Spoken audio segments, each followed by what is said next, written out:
আমি এখানে আসার পর আমি শহীদদের দেখছিলাম।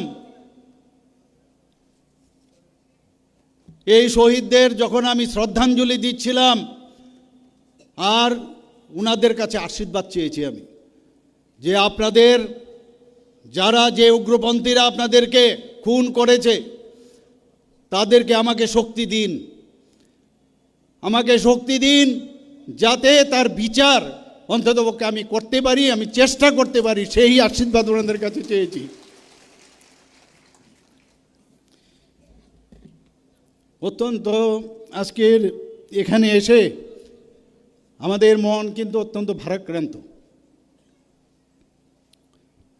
আজ থেকে 29 বছর আগে ঠিক আজকের দিনে অর্থাৎ 12ই ডিসেম্বর 1996 সাল, সময় তখন রাত প্রায় 1:45। একটু ভাবুন ওই দিনগুলো। যারা এখন বয়স হয়েছে তারা হয়তোবা শুনেছেন, যারা অনেকে বয়স্ক আছেন তারা হয়তোবা সেই দিনটা দেখেছেন। সেই কল্যাণপুর বাজার কলোনিতে তৎকালীন পশ্চিম ত্রিপুরা জেলা, বর্তমানে খোয়াই জেলা, শিশু, কিশোর কিশোরী, বৃদ্ধ, নারী পুরুষ সহ 26 জন নিরীহ নৃশংসভাবে তারা হত্যা করেছেন এই টেররিস্টরা। এই ঘটনায় গৃহদাহের সংখ্যা প্রায় শতাধিক ওই সময়ে ছিল। এই যে এটিটিএফই কিন্তু খুন করেছে এখানে। আমি বলছিলাম কারা কারা এখানে আছেন। মাননীয় প্রধানমন্ত্রী নরেন্দ্র মোদীজি, আমাদের মাননীয় গৃহমন্ত্রীজি চাইছেন যে যারা এতদিন ধরে যাদের দ্বারা প্ররোচিত হয়ে এই উগ্রপন্থার অবলম্বন করেছে তাদেরকে সঠিক পথে নিয়ে আসা। এর জন্য প্রায় 11টা থেকে 12টা মতো অ্যাকর্ড হয়েছে নর্থ ইস্টার্ন জোনে, ত্রিপুরাতেও সেটা হয়েছে,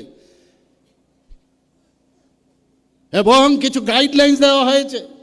এই গাইডলাইন্স মেনে তাদেরকে পুনর্বাসন দেওয়া হবে। বন্ধুগণ, আমি আবার বলছি, কিন্তু যেসব উগ্রপন্থী যারা খুন করেছে,